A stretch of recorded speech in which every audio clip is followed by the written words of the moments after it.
So let's get one thing straight. If I could talk for 24 more hours about Avengers Endgame, I definitely could, but I'm going to contain this review to half an hour tops, I hope. I've got a lot of notes I want to get through, and not enough time, but hey, hello there. It's your buddy Rich Alvarez here. As you can see right there, warning, spoilers. This is my spoiler review for Avengers Endgame. I didn't really do a normal review, but that's because I didn't really get to go to the press screenings and everything, so I didn't get to see this movie ahead of time. I just saw it, at the opening Thursday night last night, so now's the time that everyone's posting their spoiler reviews, so I figured I guess I'll just jump to a spoiler review since I kind of missed the boat on regular reviews. Doesn't matter, we got a lot to get through, so point is, of course, if you haven't seen Avengers Endgame yet, you probably don't want to be watching this video unless you have, no intention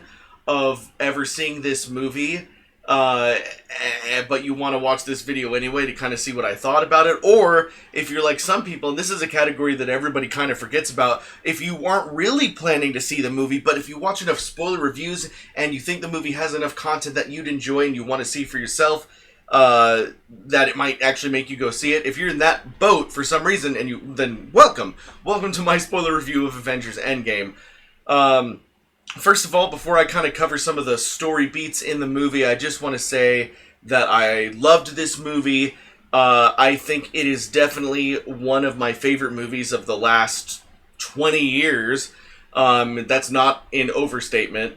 And I think that the impact that this movie will have on the movie industry, especially when it comes to blockbuster, giant, $100, $200 million films, it's going to be huge because, the way that studios, they look at trends and they look how do we make a big budget movie? How's it going to make money? How are we going to market and everything? This movie just completely does away with kind of what I call it, kind of like the flashy blockbuster feel.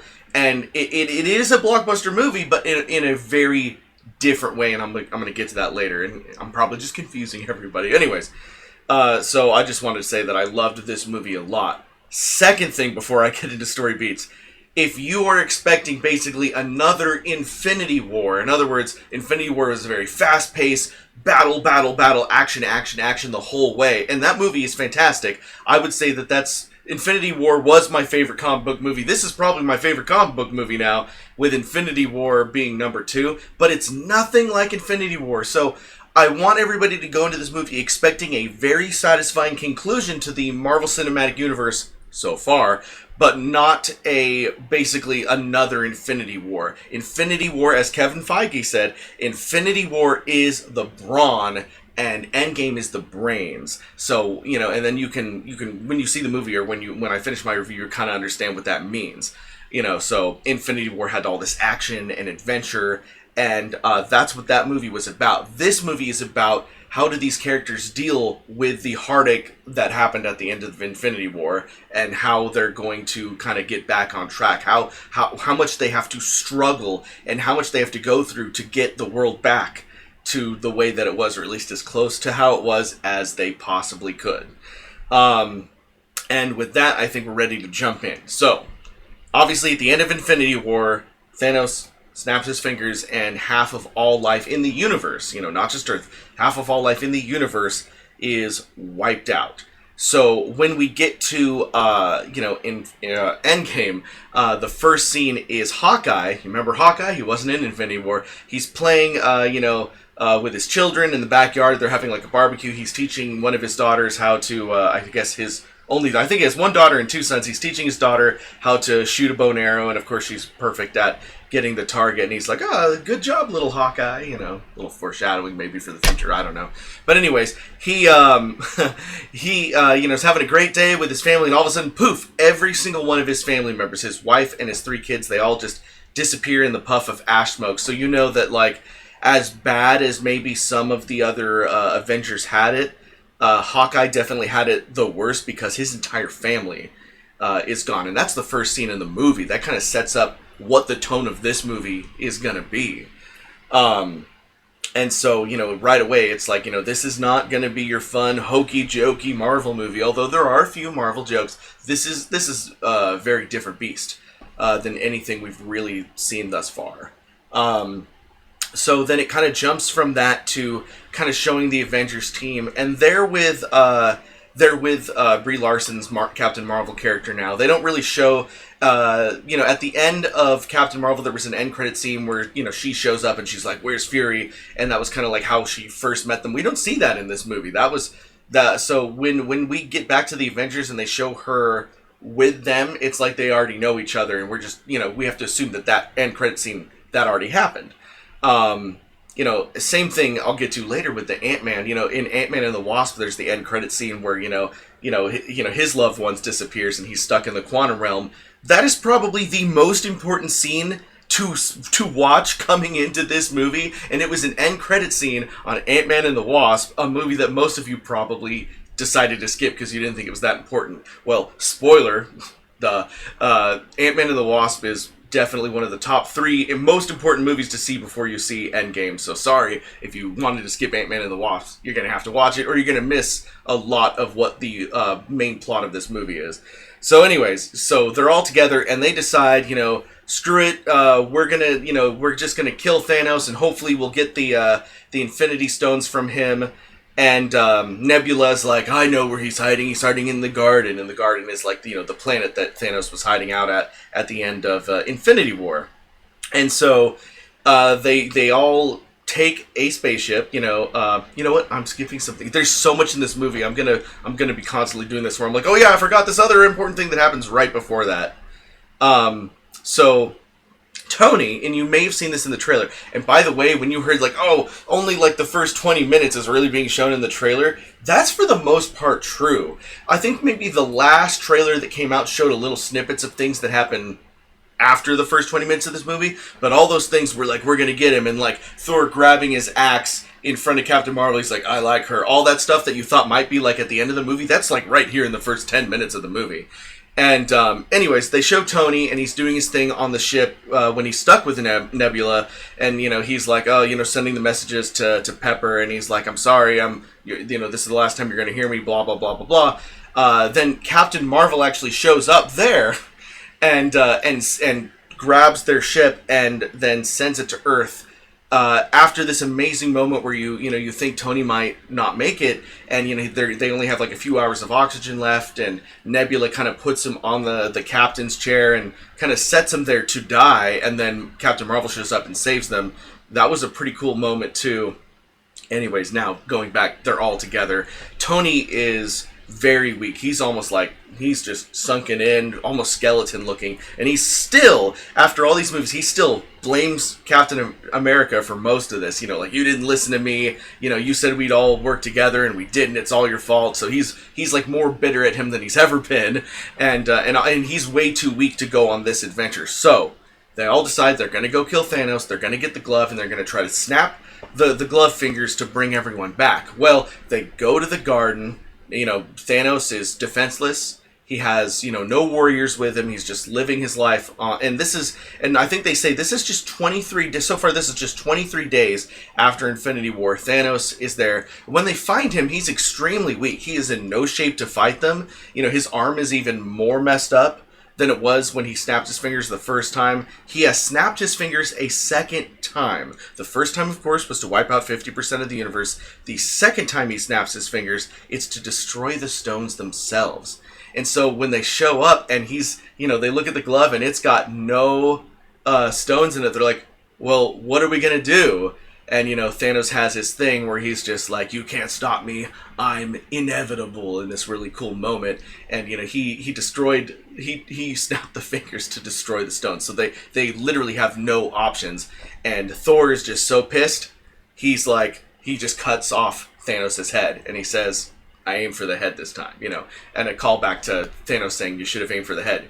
15 minutes into this movie, Thanos is killed. He's dead, and the whole audience, I could feel it all around us. We're like, "Well, where do we go from here? Thanos is dead. What are we gonna do?" And then the screen fades to black. Words pop on screen. 5 years later. that's where the time jump happens. And then we see the world, we see New York. Everything's very post-apocalyptic at this point. It's been 5 years. People everywhere around the world and the universe, but we really see it from Earth's point of view. Everyone is living with this anomaly that half of their family and friends, or in some cases all, like Hawkeye's, they're gone, vanished without a trace. There's this very emotionally compelling moment, and there's so many emotionally compelling moments in this movie, where Steve Rogers is at a group session where they're kind of talking about loss. And, he's, hearing other people's stories about people that they love that have lost. And, for Steve Rogers, Captain America, he's already kind of lost people in his life, even before the snap, losing Peggy Carter, the love of his life that, he left behind when he got frozen in the ice, etc. And he does say, nothing's been the same since Thanos. So when we were kind of thinking before that, like, the Avengers wouldn't tell the rest of the planet about Thanos, or they were going to keep Thanos' involvement in the snap secret, it appears that that's not the case. It appears that people around the world understand that there was this being known as Thanos that is responsible for wiping out half the universe. But, one thing that maybe could have been touched on a little bit more in this movie that wasn't really touched on at all is what the people of Earth think about the Avengers not being able to stop Thanos. That never really comes into play. And as much as I would have been interested to see something like that, I can totally understand why that wasn't in the movie, because there's so much other things to focus on in this movie. And so, we get, and, we get back to all of our characters, Black Widow, her hair is grown out. You could see the bleach parts at the end, like we saw in some of the trailer footage. And, she's just, like, doing her best to kind of organize the Avengers the way that she thought, like, Nick Fury would have done it, where she's kind of keeping them all in contact with each other. At this point, 5 years later, they're all kind of on different parts of the globe or different parts in space. And they're all just kind of making do, trying to protect the universe. And it all just seems really, like, the best word I can describe is it all seems really hollow for her. And for the group at this point, because they've lost so much, and no one's, like, excited to save anyone. Everyone's kind of like, they're still doing it, but they've emotionally given up. And we see Hulk, and by the way, at this point, Hulk, Mark Ruffalo, his Bruce Banner character, and Hulk they've kind of come to an agreement, as they do in the comics. They have now merged, and now he is Professor Hulk, where he looks very much like the Hulk, but he also looks more like Bruce Banner too, and he can speak like Bruce Banner. And so he is just one thing now. He doesn't switch between. He is Professor Hulk, big, green, and talks like Mark Ruffalo now. And so he's definitely evolved and come to terms with that. And he seems to be the most popular Avenger in the world at this point, because, like, there's a scene where he's, like, getting selfies with kids, and he's, like, the only one that's actually genuinely happy about anything. So I think, like, I wouldn't be surprised if there was, like, a deleted scene where Hulk's, like, doing, like, commercials and stuff, because, like, it just seems like he was the fan favorite after the Thanos snap. Like, he's still, like, excited and doing stuff, whereas the rest of the team is depressed. That was very interesting. I'm sorry if I'm, like, mumbling. This was an over 3-hour movie. It's going to be hard for me to recall everything, even with some of my notes over here. Anyways, so everybody's depressed. It's really sad. But then, there's kind of like an inkling of hope when Ant-Man all of a sudden shows up. What happens is, again, that end credit scene for Ant-Man and the Wasp. Ant-Man went into the quantum realm, and then, everybody that he knew, I'm forgetting everybody's character name, but, the Wasp, and, her parents. Yeah, I'll just say the Wasp and her parents. They were the ones controlling it from the outside. They all disappear with the snap, and so Ant-Man is stuck in the quantum realm. Well, again, this is 5 years after the snap, and we see his van. Now it's kind of like in a storage. A rat jumps on the control board and pushes the button, and it releases Ant-Man from the quantum realm. So to us, Ant-Man has been in the quantum realm for 5 years, but as you see in the movie, he's very confused, looking around at this, like, post-apocalyptic world. He's like, what the hell happened here? And he sees, like, memorial statues, like plaques, monoliths, if you will, that like have all the names of all the people that disappeared, or at least all the ones that disappeared in San Francisco. He's from San Francisco. That's where the Ant-Man movies take place. And he sees his name, Scott Lang, on the memorial plaque. Because of course he disappeared on the same day, so they probably just assumed that he was one of the Vanished. That's what the monoliths say is the Vanished. Above all these plaques. So I'm hitting the thing and it's shaking the thing. I'm doing this on webcam because why not? And so the first thing he thinks about is, oh no, my daughter thinks I'm dead. I've got to go tell my daughter I'm alive. So he finds his daughter, who we saw her the little girl in the first 2 Ant-Man films. She's now an adult woman. And or at least like a 16, 17-year-old teenager or something like that. And it's again another great emotional moment where Ant-Man embraces his daughter, and she's they're crying, and a lot of the audience is crying too. Because this is a daughter who thought for 5 years that her father was dead and never coming back. And we don't see her mom or her stepdad either, so we can assume it's very possible that they didn't make it either. So, she could have been alone this whole time, and now she finds out that her dad is alive.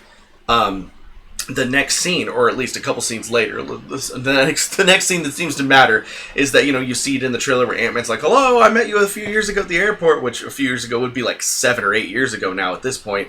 They're like, whoa, Ant-Man. And again, this is where the hope comes in, because Ant-Man's like, hey, you know how, like, you all got wiped out 5 years ago? Well, I was in the quantum realm, and that was only 5 hours ago for me. I went into the quantum realm, I went out 5 hours later, and it had been 5 years. So he starts talking about how time, of course, works differently in the quantum realm, which then begins the real journey of this movie, which in the movie they jokingly call the time heist. I don't know if you guys remember the Russo brothers a few years ago, before they had even decided on the titles of like Infinity War Part 1 and Part 2, and then eventually became Infinity War and Endgame. Years ago they were talking about how the last one would be a heist movie, and we were assuming, for some reason I think we were all assuming that was going to be Infinity War, and then we saw Infinity War and we're like, that's not a heist movie. This is the heist movie, in a sort of way. It doesn't really feel like a heist movie. There are elements of heist because, and I'll get to it in a second, what they're doing with the time travel thing, as soon as I explain the funny bits about the time travel. So, so here's the thing. Again, remember how I said how Tony was bitter and angry at Captain America, Steve Rogers? Well, again, we're now 5 years after all that, and Tony has nothing to do with them. He's living his own life with Pepper out in the countryside. And Tony and Pepper have a daughter now, a 5-year-old daughter. And Tony is probably, like, he's satisfied with his life. In fact, you can see it, that he is having the best time of his life. He lives there with Pepper and his daughter and, Happy Hogan, Jon Favreau, who was his chauffeur in the Iron Man movies, is there as well. And Tony seems to be like, this is all I want in life, is just to live with Pepper and my daughter, and I'm fine. So when Ant-Man and Captain America show up at his doorstep, and they're like, well, Tony, we have this way that we could probably bring everyone back, and it could change everything. He's like, I'm not interested. Like, my life is here and I'm fine. And you guys are just gonna have to figure it out on your own, or guess what? I don't want you to do it at all, So, and they struggle because they were really hoping, now that Professor Pym, that's one of the names I couldn't remember earlier for some reason, Professor Pym, vanished. So the inventor of the Pym particles and the way that Ant-Man gets in the quantum realm and everything, he's gone. So they were really hoping that Tony would be the genius to kind of spearhead, refocusing and rebuilding the quantum drive and everything for the use of time travel, because it's again, Ant-Man said that time worked differently in the quantum realm, but their goal here was to manipulate the quantum realm to get time to work the way they wanted to. And there's this whole joke about how it's like, so they're like, so you're talking about a time machine? He's like, no, not a time machine, but a time, a time machine. There's like a joke like that in the movie. And then when they're talking to Tony about it, and they're describing kind of what they want to do. He's like, are you trying to do like Back to the Future? And they're like, no. And then, Tony explains why the Back to the Future method, again, I love Back to the Future, but Tony explains why the Back to the Future method of time travel is impossible. And then they make all these jokes about, like, oh, well, Hot Tub Time Machine, and, like, they bring up all these time travel movies that are, like, actually, impossible. And then they start talking about time travel, in the quantum way, quantum physics, instead of the loops that we got in most other time travel movies. And they kind of try to break it down and make sense, as one of the complaints that I've seen people have about this movie, and there are very little complaints about this movie, just one of them is that they didn't really quite explain how time travel worked. And guess what? I think that's okay, because I think they explained it just enough for it to make sense within this movie. And, here's the thing. You're never going to get a movie that really, genuinely, truly explains time travel in a satisfying way, unless that's all they do during the movie is explain time travel. And I didn't want this whole movie to explain time travel to me. That's not what this movie is about, really. Which is one of the greatest things about this movie to me, is that I was really afraid that they were going to use time travel as kind of a crux, like, oh, they're just going to go back to when, like, before Thanos snapped his fingers and stop him from blasting everyone in oblivion, and we'll all go back to status quo. That doesn't happen. They don't go back before Thanos snaps his fingers. They do not at all go back to status quo. Getting there, sorry. So their plan is, their true plan is to go back in time to when the stones were all conveniently located in places that they've already been, so that they can kind of doppelganger themselves, wear their old clothes and, pretend to be themselves, kind of push their old souls out of the way to get the stones where they knew the stones were going to be. So they, of course, there's like 3 key moments. During the first Avengers movie, there are 3 stones in New York. During Guardians of the Galaxy, there is the stone that Quinn gets at the very beginning of the first Guardians movie. And then, of course, there's the stone that's in Asgard. So we have basically the first Avengers, the first Guardians of the Galaxy, and Thor the Dark World as the different time periods that they all kind of split off into groups and go to get these different Infinity Stones. But as I said, they don't have the technology to do that without Tony Stark.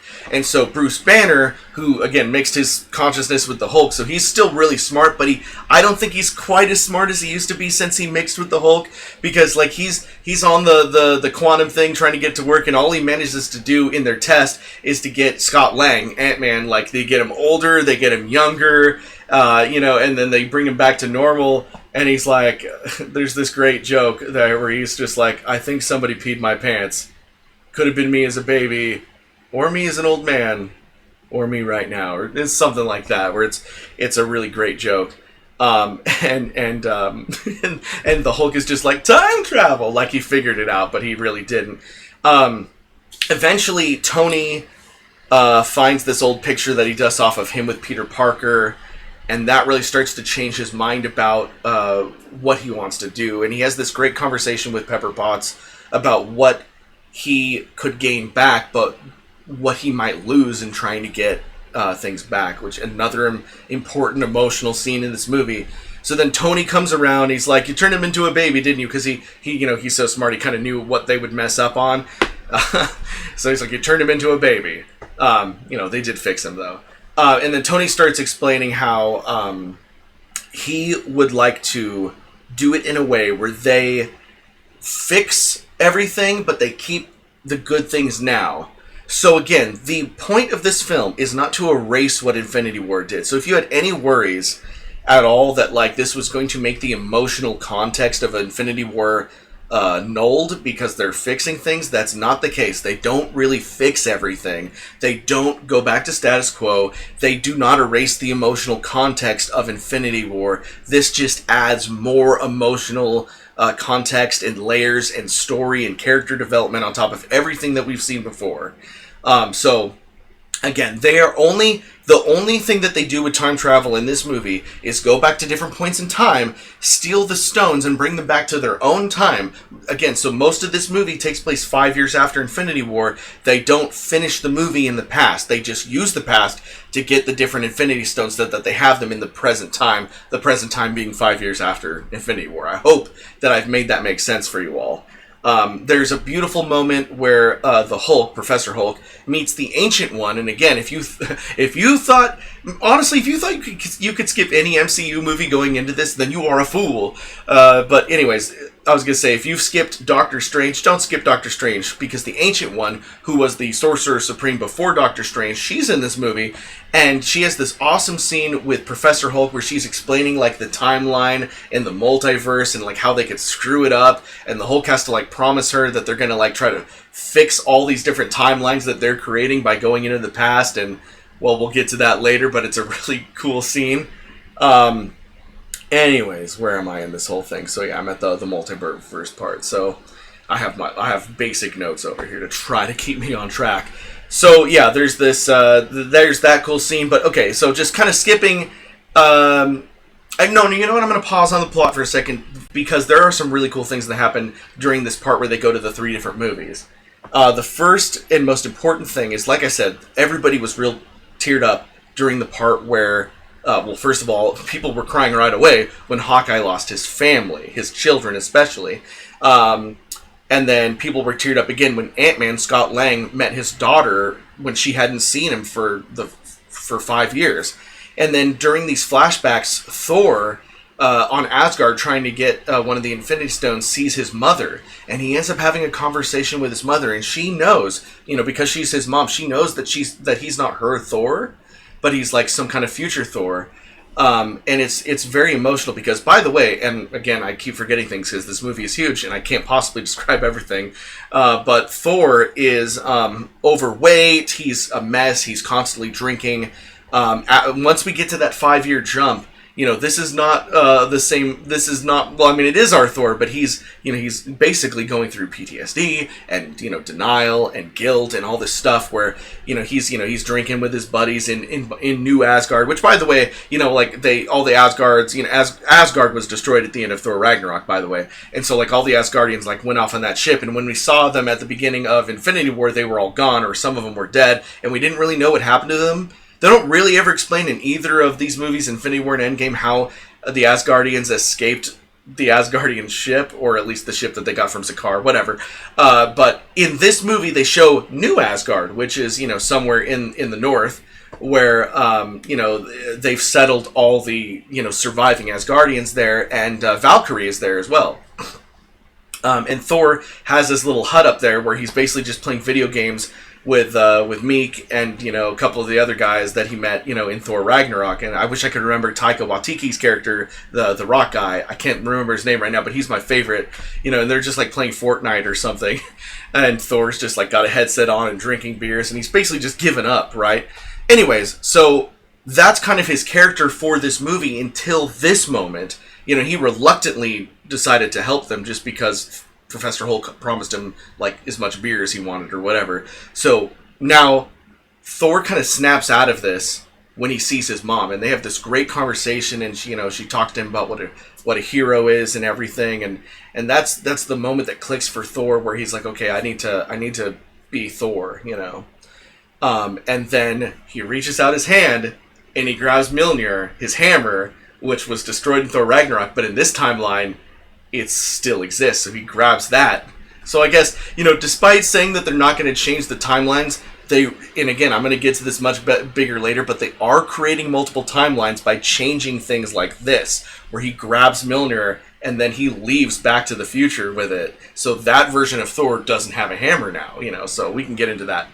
That might even be its own video now. Where does the MCU multiverse go from here? But again, anyways, so there's that great moment. And then, so what happens with New York, the New York one, so again, some of the characters, I'm being trash at explaining this, by the way, because it's just so big. Anyways, like I said, there's 3 movies, Guardians, Thor the Dark World, and the first Avengers that they need to get these Infinity Stones from, and they all do it at the same time. So Thor and Rocket Raccoon right here, Rocket Raccoon, they go to 2014, or Thor the Dark World, or maybe that was 2013. It's so confusing. 2013 to Thor the Dark World. And then some of the characters go to 2012 during the first Avengers. That would be Captain America, Steve Rogers, Ant-Man, and a few others, Professor Hulk. They go to 2012. And then some other characters, Nebula, and who else? Damn. Well, Nebula is the most important one. I think maybe War Machine. They go to Guardians of the Galaxy 2014. And then from there, Black Widow and Hawkeye take a spaceship to the planet where you get the Soul Stone. Remember, nobody really knows how you get the Soul Stone except for Thanos. What they do know is that Thanos went to the planet with Gamora and then left without Gamora, but with the Soul Stone. So they're kind of unclear on how that kind of plays out. So, anyways, for the characters in 2012, they get the Mind Stone from Loki's staff, and they also get the Time Stone. So Professor Hulk, after he's done talking to the Ancient One, she gives him the Time Stone out of the the eye thing. Wow, I'm terrible. So she gives him the Time Stone, but then what happens was there's a kerfuffle, and they accidentally lose the Power Stone, the Tesseract, because it's in the suitcase. And there's, again, I could talk about great moments from this movie all day, but there's this great moment where they kind of redo the elevator scene from Winter Soldier, except this is obviously 2 years before that's supposed to happen, or a year before that's supposed to happen. But now Captain America knows that these are all Hydra agents and not really S.H.I.E.L.D. agents. So in Winter Soldier, where he fought all these guys in the elevator, now he's going in there. He's like, I'm going to need that Tesseract. I have it on the highest authority. And they're like, oh, you're not supposed to, because obviously they want it for Hydra reasons. And then Captain America leans into the ear of the secretary, and he's like, "Hail Hydra," which is a great moment because it's a callback to the comic where it was revealed that Captain America was actually a secret Hydra agent. But it's great in this movie because he's not really a Hydra agent. He's just saying it to them because he knows they're Hydra. And then they give him the Tesseract, and he just walks out of the elevator with a big grin on his face. So he played them. But then, during this kerfuffle that happens, where people, there's kerfuffle. Long story short, I don't want to have to explain it all. The Tesseract falls out of the suitcase onto the floor, and Loki, who's bound up like he was at the end of Avengers, ducks down and grabs it with his cuffed hands and then disappears. And they're like, "Oh, we screwed up." So what happens is that Tony and again, I'll get back to that with my multiverse thing. Tony and Captain America, Steve, they have to go even further in the past to the 70s to grab the Tesseract while it's in the vault underneath the military base. And they are successful in getting it from that time period. And by the way, while this is going on, they only have one go to the past and come back because there's only so many Pym particles left. So they were gambling on the idea that they could go to the 70s and grab more Pym particles to get back. And they do. But during that moment, Tony has a conversation with his father, Howard Stark. And of course, Howard Stark doesn't know that it's his son. And, he tells Tony, he's like, "Oh, I've got a kid on the way. It's nice to meet you. What's your name?" And Tony, for the first time in his life, is not quick on his feet. He's like, "Oh, my name's Howard." And he's like, "Oh, my name's Howard too. What's your last name, Howard?" And Tony's like, "Howard Potts," using Pepper Potts' last name, And that's funny. But then they go into this really meaningful conversation about so Howard Stark is talking to Tony. Is like, I have a kid on the way, and I just hope that I am a good father. And Tony's like, "Well, what are you afraid of?" And he's like, "Well, I've always said that I've done everything for the greater good, but really I think I've just been doing it for myself, and I hope I can teach my son how to be a better person than I was." And then Tony looks like he's about ready to break down from this, but he can't because he doesn't want to give away that it's him. And it's this really, really gripping scene where he says, Tony says, I have a daughter. And he's like, "Oh, that's great," and he wants to tell his dad that he has a granddaughter and everything, and he just wants to really connect. This is the hardest scene, I think. And again, I made the joke last night after we were done watching this movie that this movie could have been called Avengers Parents and Children, because that's kind of the overarching theme of this movie is parents and children. Ant-Man and his daughter, Hawkeye and his children, Thor and his mom, Tony and his dad, Tony and his daughter, Thanos and his daughters. It's like this whole, they keep bringing back these themes of like, either what you pass on to your children, or in the case of Thanos, the sins of the father, and like all of these themes. And again, Avengers Parents and Children kind of would have given away these emotional story beats, but that's probably a better title for this movie than Endgame, to be honest with you. Oh no, I seem to have lost my light.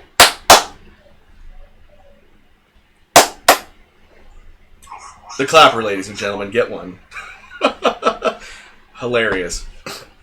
Well, anyways, so he has this great scene, and again, during all of this, they knew that they didn't want to erase the past, they just wanted to fix their present, so that things like Tony having a daughter still, is a thing, Anyways, so they're successful in there. Rocket and Thor are successful in getting the one from there, but then a lot of screwy things happen in the Guardians one. First of all, Black Widow and Hawkeye get to the planet where you talk to Red Skull and get the Soul Stone, and he explains to them how one of them's going to have to die, just like Gamora died in Infinity War. And again, this movie, by the way that I could best explain this movie is, that heart-wrenching, fear and sadness you felt after the snap in Infinity War. That's this whole movie for the most part, for almost every moment.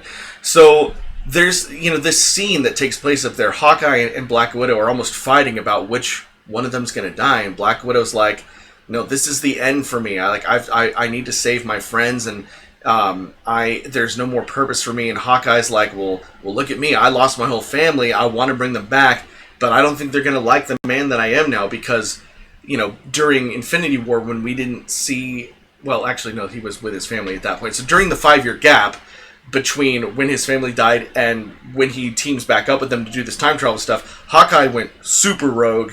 He was just so pissed, because remember, he lost his whole family.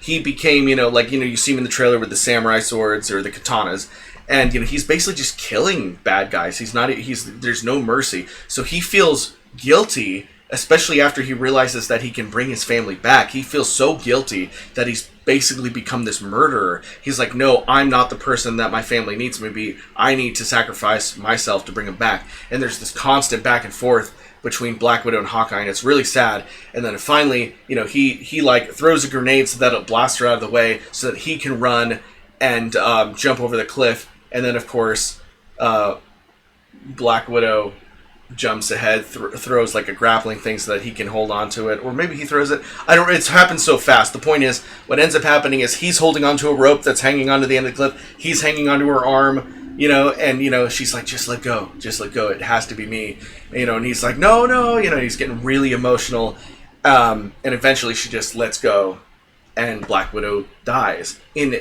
possibly the biggest surprise at this point in this movie. I don't know.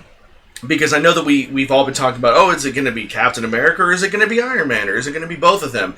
I don't think anybody saw the death of Black Widow in this movie, and it's of course an incredibly emotional moment, especially after she falls. We just cut to basically just a whole minute of Hawkeye just crying, and this incredible performance by Jeremy Renner, who plays Hawkeye, of just how just mortified and sad he is that Black Widow just fell and died, and then we see her on the ground, and it's real, Black Widow dead, and I promise you, she doesn't come back for the rest of the film. She is 100% dead, and it's something that I definitely didn't see coming, and I don't think anybody really saw coming was her death. Anyways, and then of course Hawkeye wakes up in the Soul Stone pool, just like Thanos did after Gamora's death, and he opens up his hand and he's got the Soul Stone. But, he's just like, again, he just continues to cry. He's just not happy about this. And then we get back to Nebula and War Machine, and they are trying to get the Soul Stone. And there is a funny moment where it shows Star-Lord from the beginning of Guardians of the Galaxy, and he's doing his dance and everything. He's got his headphones on, and he's kicking the little alien creatures, just like the beginning of Guardians of the Galaxy. But then we see it from Nebula's point of view, and, he's just got his headphones on, so they don't hear the music, and he's just like, like singing along with the beat, and he just looks like stupid. And War Machine's like, so he is pretty stupid, isn't he? And she's like, yeah, like whatever. Anyways, then they knock him out or whatever, and they go grab the ball that has the Soul Stone in it. You might remember from Guardians of the Galaxy. But then right when the moment when everybody is ready to go back in time, Thanos. And I can't believe I'm bringing this up for the first time in this review. How much time are we already in? Oh God, I'm already 40 minutes in, and I'm only like halfway done.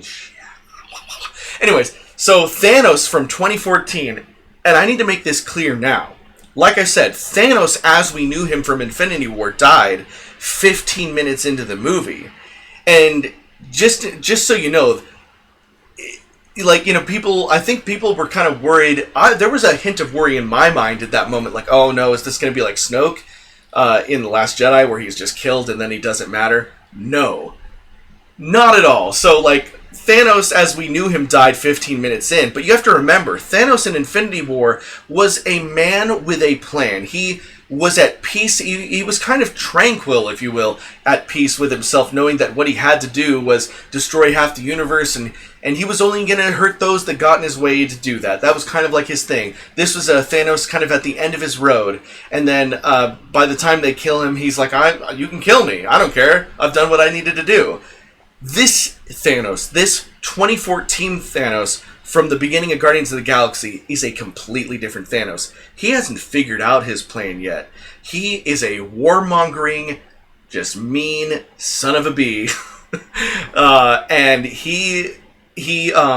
what ends up happening is they find the nebula that came there from the future via the old nebula, because the old nebula shares like a network that, and they're connecting to the same network because of this network glitch. And so Thanos ends up using his nebula to see all of the memories of the nebula from their future. And so he sees his death. He sees how he fails or whatever, and he's like, oh, this can't happen. How is it that I'm dead? So this is a big moment in this movie, because the real villain of this movie, this is going to sound crazy, but oh no, Rocket! No. Okay. The real villain of this movie, and I guess you could say the villain that was always meant to be, is Thanos from the past. This is Thanos at the beginning of Guardians of the Galaxy. This is a Thanos. This is basically the Thanos that we saw in the post-credits of the first Avengers. This is the true Thanos. He hasn't come to his, great, destroy 50% yet, whatever. He just wants to rule and to take over and to, do something, he's just heartless, in a sense, I can't stress that enough. This is the Thanos, and again, Thanos was menacing and incredible and the best Marvel villain ever in Infinity War, but now, old Thanos, I'm going to call him past Thanos, in every single way, even though he has less screen time than the Thanos we saw in Infinity War, this Thanos tops that Thanos, because I'm going to say this is Thanos in his prime, in his most brutal, and he's seeing his failures of his future self and going, so I wanted to destroy half the universe and then they kill me, huh? Let's see if I can do that differently. And so what they end up doing is they steal Nebula from from the present of the movie, and it's going to make sense when you see the movie, if you see it. And then his Nebula from the past, they switch places. So Nebula zaps back to the future or back to the present of the movie with the rest of the team, while the Nebula from the future or the present stays with Thanos. And then, of course, there's once they're all there, and they don't realize that Nebula has been swapped, there's, of course, the moment where they all get back to the present time, and they're all like, yeah, we did a great job, except for Hawkeye, who's basically on his knees crying. And then they realize, of course, that Natasha, Black Widow, has died. And, of course, there's a lot of moments there where characters are kind of, obviously they're very upset. But then Hawkeye is like, she sacrificed herself so that we could, save as many people as we can. And so they're like, right. So they now have all the Infinity Stones. And again, from this moment on in the movie, there is no more time travel. There is no more going back to the past. From this moment on in the movie, it has been 5 years since Infinity War, and that's where the timeline sticks for the rest of this film. They never go back to status quo. They never go back to the past to fix the snap. The snap happened, and now they just have to deal with that and try to do other things to kind of bring people back, and I'll explain that in a minute. So they make their own Infinity Gauntlet, and it looks like a giant, like, Iron Man hand. It's made with Tony's tech, and then they put all the stones in the places. And at that moment, it's decided that Hulk should be the one to put it in and snap his fingers, since he's full of gamma radiation, and he feels like he's the only one strong enough to do the snap, whereas the rest of them are just regular. They have powers, but they're all flesh and blood, and the snap pretty much destroyed Thanos' arm, and for any of them it would probably kill them, right? So Hulk does the fingers, and I guess the way that they don't really explain the rules of the snap.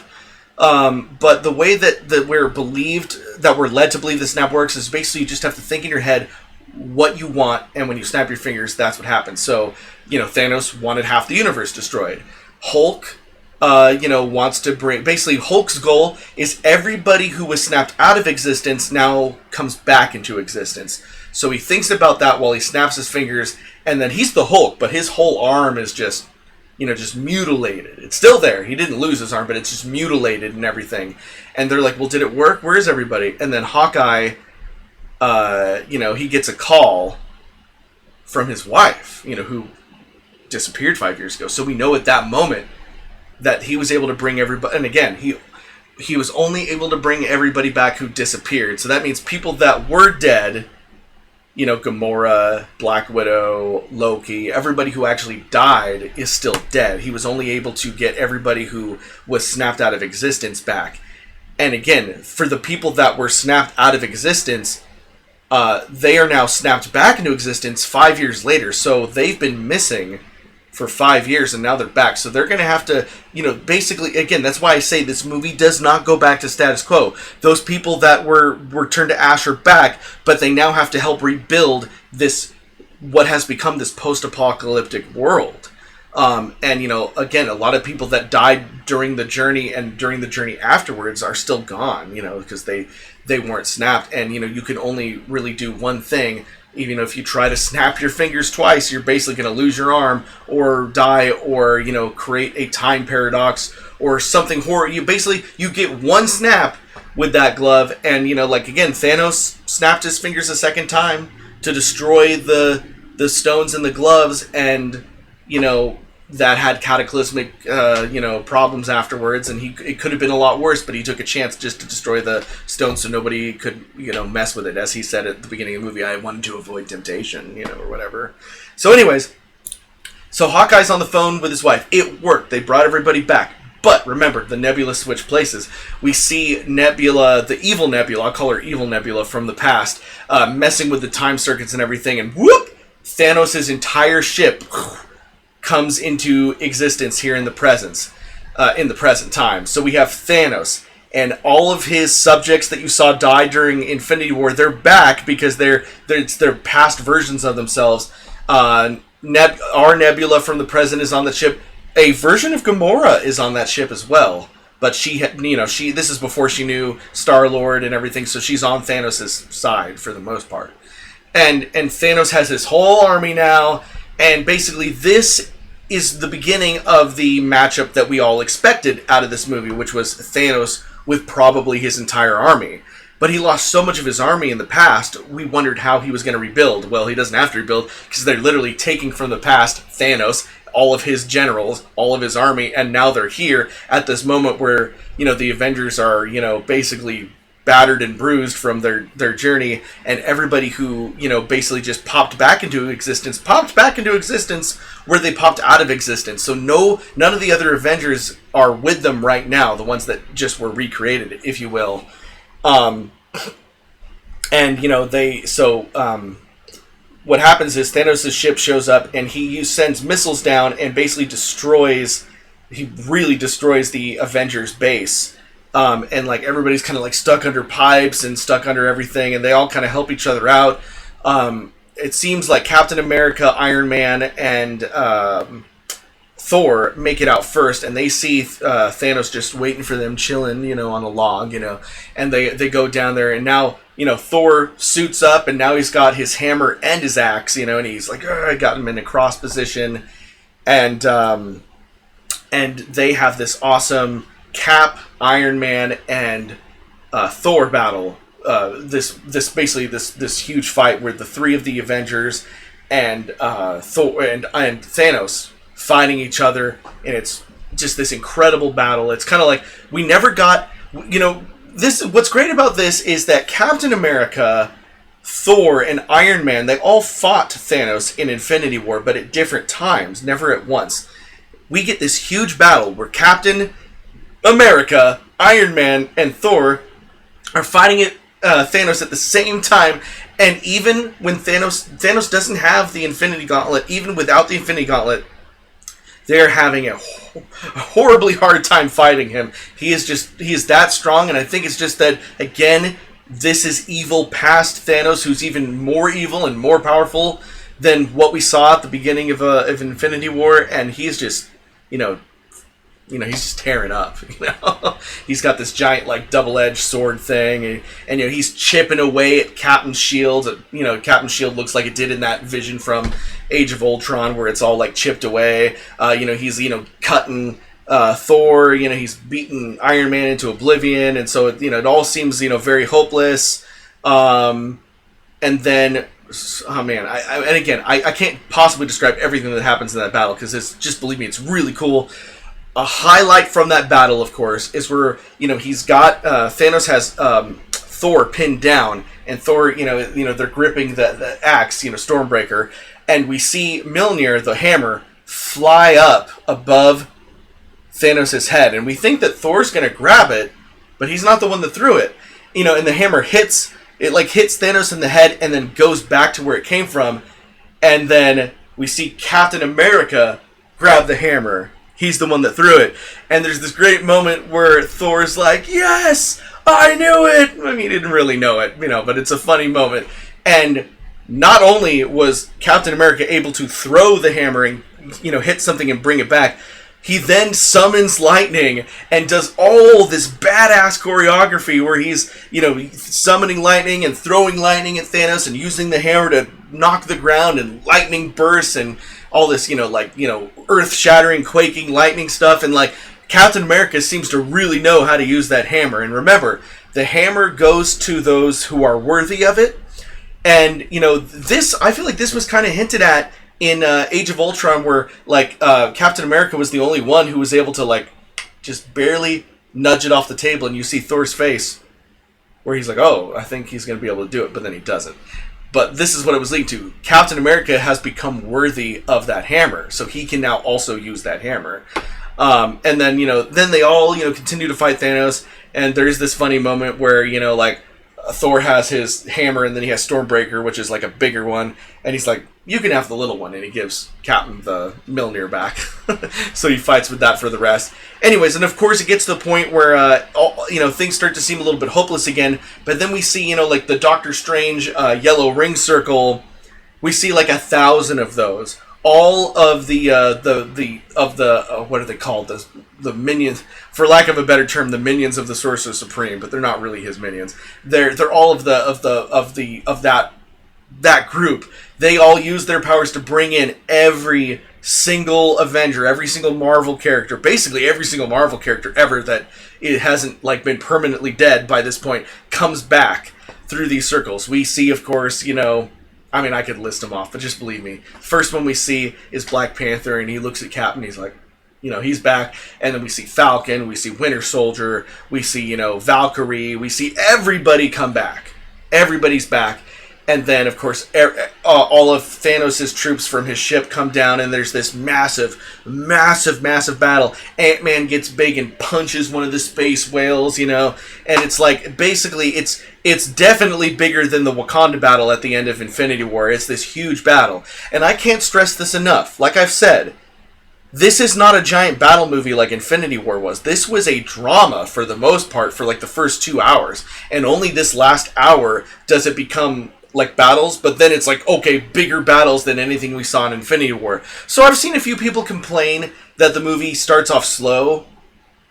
I don't know but like, I really appreciate that because we get to learn so much more about these characters, and this is the most character development that's ever been in a Marvel movie for these characters, and they cover so many characters' development, and to me it's incredible as a fan of film and film history, and of course the makings of film. For me, I really appreciated it because that's what you needed to do after the high adrenaline rush that was Infinity War. You needed to start this movie on a slower note so we can really, get to know what's going through these characters' minds. How are they suffering because of Infinity War? And then at the end, we amp it up with the Thanos battle between him and the three heroes, and then everybody versus all of Thanos' army, and then it comes to that point where so like there are minions that are looking for the glove that Tony made, right, when this battle gets going, and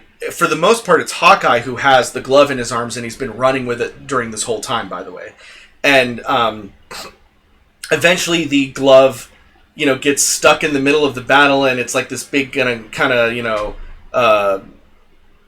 toss the potato, if you will. I don't know. Like Spider-Man picks it up, and then it gets knocked out of his arms, and it goes into Captain Marvel. Cause, by the way, Captain Marvel, you thought that she was going to be the one to take down Thanos, maybe, and you were worried about that. She's not. She's not the one that does it. She showed up at the beginning of the movie to help them take out, Thanos.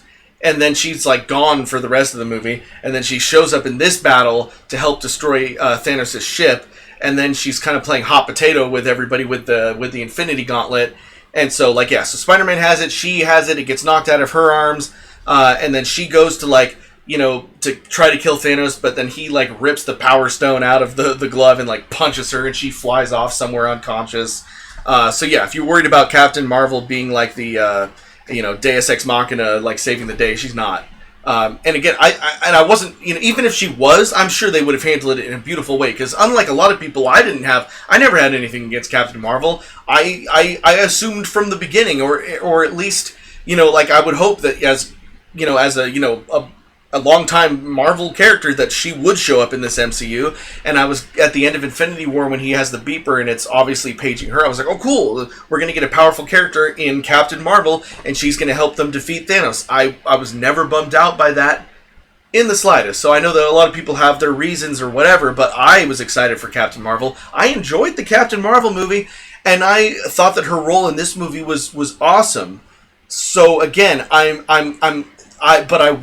my one thing was, though, because Tony Stark was the first character, the first superhero that we got to know in this series, I had hoped beyond hope that he would be the one, or at least him with Captain America together, because Captain America is my favorite character. I would hope that Tony or Cap together would be the ones to defeat Thanos, especially since at the end of Infinity War, Doctor Strange tells Tony that, it's up to you, we have one chance at this, and he basically sacrificed himself to save Tony, in a sense, so, and then Tony, once Doctor Strange shows up with all the characters that are back, he says, you said we had, 47 million to 1 that this was going to work, so, when's that one chance or whatever, and Doctor Strange is like, if I told you, it's not going to happen. But anyways, so the glove is being bounced around, and everybody wants to get that glove. And, Captain Marvel, again, gets blasted by the Power Stone, and then Thanos puts the stone back on the glove. He has the new glove, looks nothing like his old glove, because it looks like an Iron Man hand, essentially, since Tony made it. And he's about to do the snap, and then, of course, Tony looks at Doctor Strange, and Doctor Strange puts up his finger. This is your one chance. Tony jumps on Thanos, and because the glove was his tech, he's able to put his glove next to that glove, and the stones go onto Tony's Iron Man glove. Thanos snaps his fingers, nothing happens, and he realizes he doesn't have the stones anymore. And Tony, they have this little tiny banner back and forth, and where Thanos is like, I am inevitable again, or something like that, and Tony's like, I am Iron Man.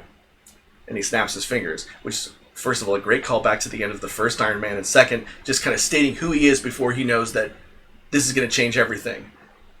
Tony snaps his fingers, and what he does is the reverse of what Thanos did at the end of the first, at the end of Infinity War.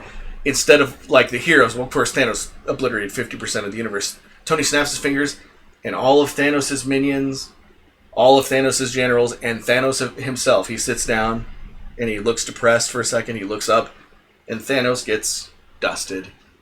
But then, of course, we see Tony, and he basically looks like a corpse already. He's just like, he lays down there.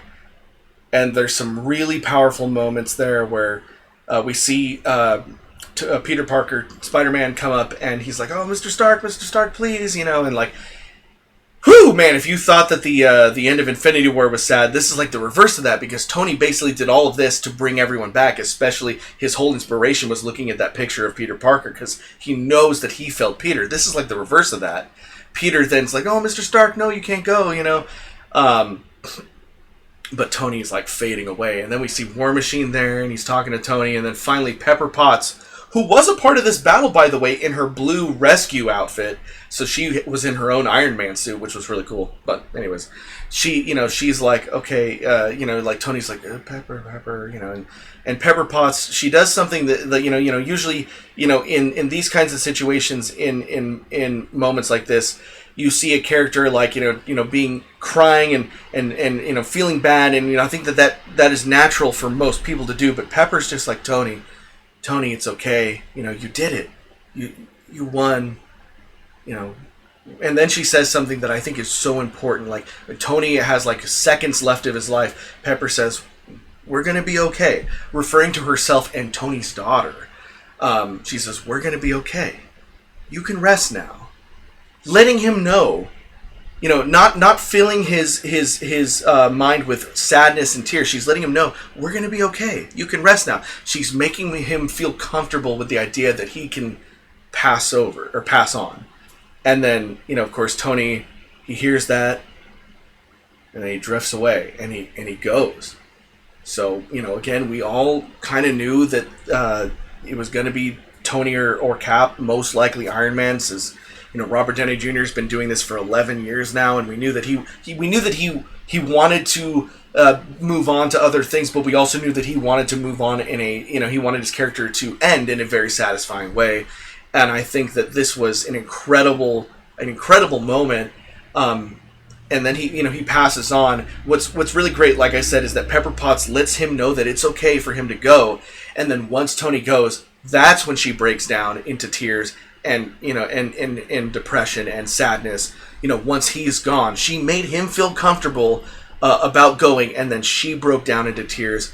And I think that that doesn't just speak volumes about like how much she cared for Tony, and everything, just like her as a character, and just like that was a great character moment for her, but also kind of like this great human moment. It's like how we treat death, and how we how do we treat those that are dying, and so much more that I can't possibly contextualize for you guys right now, but it was a great moment. And so eventually it moves past the battle scene, and Tony then gets this great funeral where again we there are, by the way guys, there are so many moments, more moments than even Infinity War, where it's like this feels like a comic book with all of these great set pieces and landscapes and all these characters at once. But nothing got me harder than Tony's funeral, where we see like every character that we love in black just at his funeral wall. There's this like reef on the water that in the center has the thing from the first Iron Man movie, proof that Tony Stark has a heart, just kind of floating on the water. And then we get this great moment with Jon Favreau. Again, Jon Favreau was Happy Hogan. He played that character in all 3 Iron Man movies. He of course returned for Spider-Man: Homecoming, and he's popped up here and there. But more importantly than that, Jon Favreau was the director of the first Iron Man movie and set the tone for the entire Marvel Cinematic Universe. So there's this moment where he is on a bench with Tony's daughter, and he's like, and she's really sad, and he's like, hey little kid, like, he's like, hey kid, like, I'll get you anything you want, and she's like, I want cheeseburgers, and you can see him almost ready to cry again. He's like, your father loved cheeseburgers, I'll get you some cheeseburgers. It's great because we know that Tony loved cheeseburgers in the first Iron Man, and there's a little bit more to that scene than that, but it's to me, that was such a great kind of circle of life kind of thing, or great coming back full circle, if you will, where Favreau, being the director of the first Iron Man, talking to Tony's daughter, and just kind of being there for her, and having the that kind of like very bittersweet joke about the cheeseburgers, because we knew the cheeseburgers from the first movie. It was just, that really got me. And by the way, guys, movies, I love movies. I see tons of movies. I've seen enough horror movies where they don't scare me. I've seen enough dramas where they unaffect me, whatever. I don't usually cry at movies, but from the moment that Tony died, I cried until the end of this movie. I'm just admitting that now. No shame in that. But it was a very emotional. I had friends with me that were crying basically the whole movie because of how emotional this movie was. Eventually, we move past Tony's funeral, and the Guardians of the Galaxy are kind of reassembled, but of course Gamora, isn't with them. They kind of do a joke hint that the Gamora from the past, who is now stuck in this present, might team up with them, but then she eventually runs away, and there's kind of a scene of Star-Lord kind of searching for her, but he's unsuccessful. So I feel like that's kind of hinting at a future thing where, like, the Gamora that doesn't know Star-Lord will, I don't know, at least be friends with him. I know this sounds crazy, but I kind of think Star-Lord might end up with Nebula. Even during Tony's funeral, they're standing next to each other. And I think that, after everything that she's been through and everything he's been through at this point, I think that he might end up with Nebula. Is that crazy? Maybe. I don't know. But anyways, then something really cool happens where Thor is at New Asgard, which is, in the north, with Valkyrie, and he says, like, I can't be the leader they want me to be. I have to do my own thing for a while, and I think the real thing with that is that the meta thing, the real life thing, is that Chris Hemsworth doesn't know at this point whether or not he wants to come back as Thor. So he says, "These are your people now. You're the queen," and he makes Valkyrie the leader of the people of Asgard, which is just the few survivors that live there in New Asgard. And then Thor gets on the Guardians of the Galaxy ship, and he's like, your leader has returned. And Peter Quill, Star-Lord, and Thor kind of do this really cool, jokey battle thing where they kind of compete over who's the leader of their group. And, in Peter Quill, Star-Lord, he's like, everybody knows, who the leader is. I am. And Thor's like, of course you are, of course you are, of course you are, of course you are. And just this, like, great look. And, Hemsworth, man, Chris Hemsworth, I think he's an incredible actor. And I think especially Thor Ragnarok really showed, like, how funny he could be. And I think that, and then we're going to get him in the new Men in Black movie as well. I think that Chris Hemsworth has shown that he is this great action/comedy star. I think he actually does it even better than The Rock as far as being a funny action star. Everybody says, look at this charm The Rock has. And I do like The Rock most of the time. In Jumanji and so on, and even in most of the Fast and Furious movies. But Hemsworth, I think Hemsworth is funnier and just works better for me as this comedic action star. And I think that it's like this movie didn't really get a lot of humor from him for obvious reasons. It was kind of funny when he was doing the Fortnite thing at the beginning, but this was probably the funniest moment for him in the movie. And I think you really needed this funny moment after Tony's funeral where, and then he makes the joke. He's like, let's go. We're the Asgardians of the Galaxy, and which is funny because I really hope that is the name of a movie. Let's not do Guardians of the Galaxy 3. Let's not do 4 Thor. Let's just call it Asgardians of the Galaxy and have this great Thor and Guardians team-up movie, kind of like what we saw a little bit of in Infinity War. I want that whole movie. The last we see of Thor and the Guardians is them leaving together, and it would be really cool to have a movie hopefully called Asgardians of the Galaxy of them doing some adventure together. That would be really neat. Okay, so now we get to the last thing in this movie, where Captain America has all the Infinity Stones still, and they promised the Ancient One that they were going to put the stones back in their rightful places in time to not, like, screw up the multiverse and whatever. So they send Captain America back, and they're like, okay, Captain, this is going to take you, like, a week or something to put all these stones back, but for us, it'll be, like, 5 seconds. You'll be back immediately. So they send him back in time with the suitcase full of the stones. And then they're like, 5, 4, 3, 2, 1, and he doesn't show up. And they're like, what'd you do? Did you screw up? Is he stuck? And Professor Hulk's like, I don't know, you know. And then they see this old man sitting on a bench in the distance, and Falcon, you know, goes up to this bench and he's like, Cap? And then we have yet another incredible emotional scene. And they've got Chris Evans, Captain America, in this incredible... In fact, Jackie and I were kind of having a discussion, like, was that Chris Evans or was that an old man? Because if it's Chris Evans, and I think it was Chris Evans, they aged him up either with tons of makeup or digital or both in a combination. I mean, to me, it looks and sounds like Chris Evans, but he looks like he's, you know, 100 years old. And, you know, he's like, oh... hello, you know. And he has this great conversation with Falcon about how he put all the stones back in the right place. His mission was over.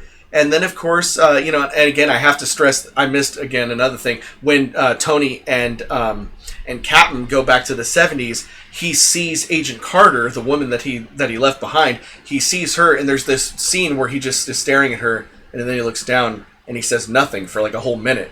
And, you know, you could see that this still affects Steve Rogers. He still longs for Peggy Carter, and he is his biggest regret in life. So, of course, after he puts all the stones back, he went back. It looks like he goes back to, like, the 50s, because they do show a little clip of when he went back, and he's finally having that dance with her, you know, that they've been talking about since the first Captain America movie.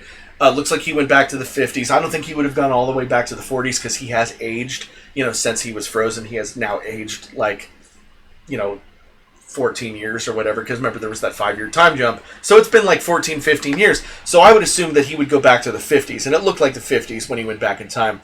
But he talks about how he's like, oh, I tried some of that life that Tony's always talking about, you know. So he finished his mission, and he decided he was going to live out the rest of his days with Peggy Carter. Now, how does that change the timeline? I don't know. I can't really say that Steve Rogers stayed with her in an alternate timeline, because here he is as an old man in this timeline. So I think that what was logical is that he stayed with Peggy in the main timeline, and they just kept it a secret, you know, or something the whole time. And then as an old man, he comes back to Falcon and he says, you know, like, I wanted to live my life. I wanted to live. And then and then Falcon's like, I don't know if I can live in a world without Captain America. And then he has a box and the shield's in it. And Captain America's like, try it on. And Falcon puts on the shield, and he's like, you know, Steve is like, that's yours now. And so it was this beautiful, literal passing of the torch moment where Falcon, you know, I don't know, I guess it's the way I'm talking. I guess it sounds like a clap. Clap, clap! The bane of my existence over there. Anyways, so, so Falcon puts on the shield, and he looks over at Winter Soldier, who's standing over there, and Winter Soldier's just like, that belongs to you. So that was great, because we're all wondering, like, who was going to be Captain America after Steve Rogers. Was it going to be Winter Soldier, or was it going to be Falcon? Well, now we know for a fact it is going to be Falcon. He looks at Winter Soldier, and Winter Soldier gives his approval. And I think, you know, Winter Soldier is probably still feeling like he's going through his redemption phase, and he probably doesn't think he deserves the shield, and he probably doesn't deserve the shield. I don't think anybody deserves the shield more than the Falcon. Well, and you know, I mean, after Steve Rogers, of course, you know. So Falcon is our new Captain America. So we don't know if he's going to go by Falcon. There was the Disney Plus show coming out later this year or next year that was called Winter Soldier and Falcon. I think that's not the real name of that. I think they were just calling it that because they didn't want to spoil anything in this movie. So Falcon essentially becomes Captain America. We then get to see that flashback of Captain America. Well, now he's just Steve Rogers. We get that flashback in the 50s of Steve Rogers dancing with Peggy Carter, and it has this very, you know, classic old music playing as they're just dancing together. You know, we get to see Steve's face, and he's like, this is where I belong. He doesn't say that, but you can see that in his face, that this is where he belongs. We see Peggy's face light up. They embrace, they kiss, and that's the end of the movie. There are no end credit scenes.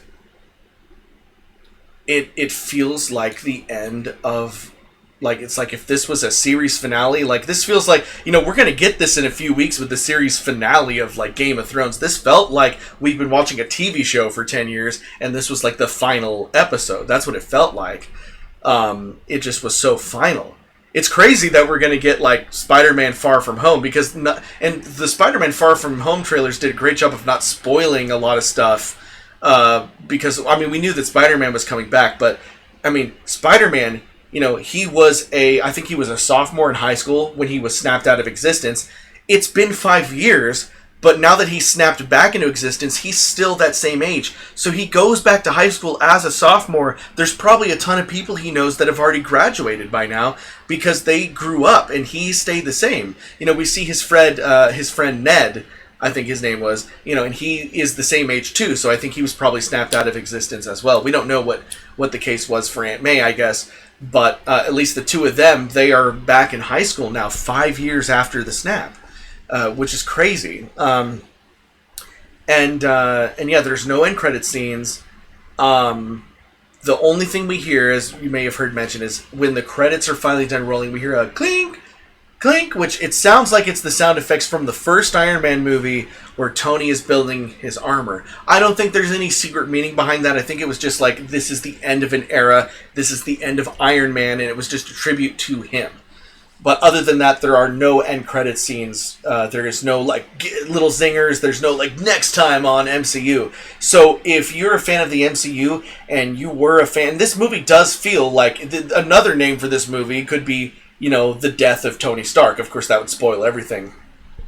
But since the first Iron Man, Tony Stark has been he hasn't always been the leader, because he hasn't always had the best judgment. But he has been, for the most part, the central focus in this whole story. And I think that this ended his arc in a really sad but beautiful way.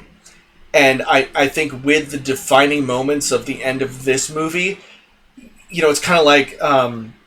it just kind of pulls everything together, and it's like this was a story of like Iron Man kind of starting up this whole thing, and then of course we get the beautiful end of Captain America, who we see him as an old man at the end, so we don't see him die, but he's an old man, and so his story is wrapped up, and this beautifully ended the story of Captain America as well.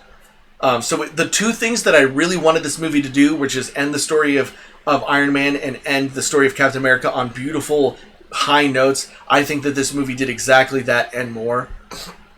And it's going to be interesting. Kevin Feige, however you want to say his name, sorry, he says that Spider-Man Far From Home is technically the end of Phase 3. I don't really see how that's possible when this movie beautifully wrapped up everything else, and of course Far From Home is its own story. What I think it really means from that is that Far From Home takes place like right after Endgame, and my theory, this is just my personal theory, I think that the next MCU film after Far From Home it's gonna be another time jump, 5-10 years later, because we're gonna see like Tony Stark's daughter grow into Iron Woman. We're going to see how Falcon has made Captain America his own title. We're going to get there, but they don't want to have this long evolutionary process. Instead, it might be smart to do another time jump, and then all of these characters are already where they need to be. For me personally, I think that Endgame was the end of like our generation's MCU. I don't think it'll ever be the same. I doubt, because this movie was so good, I really doubt that it'll ever be as good as this again. They could surprise me again. I didn't think it was going to get better than Winter Soldier, and then they topped it with Civil War, and then they topped it with Infinity War, and then they topped it with Endgame. So anything's possible. Again, everything I just mentioned was a film directed by the Russo brothers, and I think they want to go. So, I think that, if the Russo brothers, they want to go do something else, fine, but if the Russo brothers then decide to come back to the MCU and make another another finale after 10 years to wrap up another phase or whatever, we could be surprised. But I think for me, I felt like this was the end of our especially with the death of Tony Stark, this was the end of our generation of MCU. And then kids that were because like I was God, in 2008 I think I was 20 years old, and I'm 31 now. Yeah, it's been 11 years. So I mean, like that's just, I don't think going forward in my life, the next few phases of Marvel is going to be as impactful to me. I don't know. So I think that this is definitely the end of an era. And man, what an incredible journey the last 11 years of Marvel movies has been. And what a fantastic and emotional, impactful, special ending Endgame was.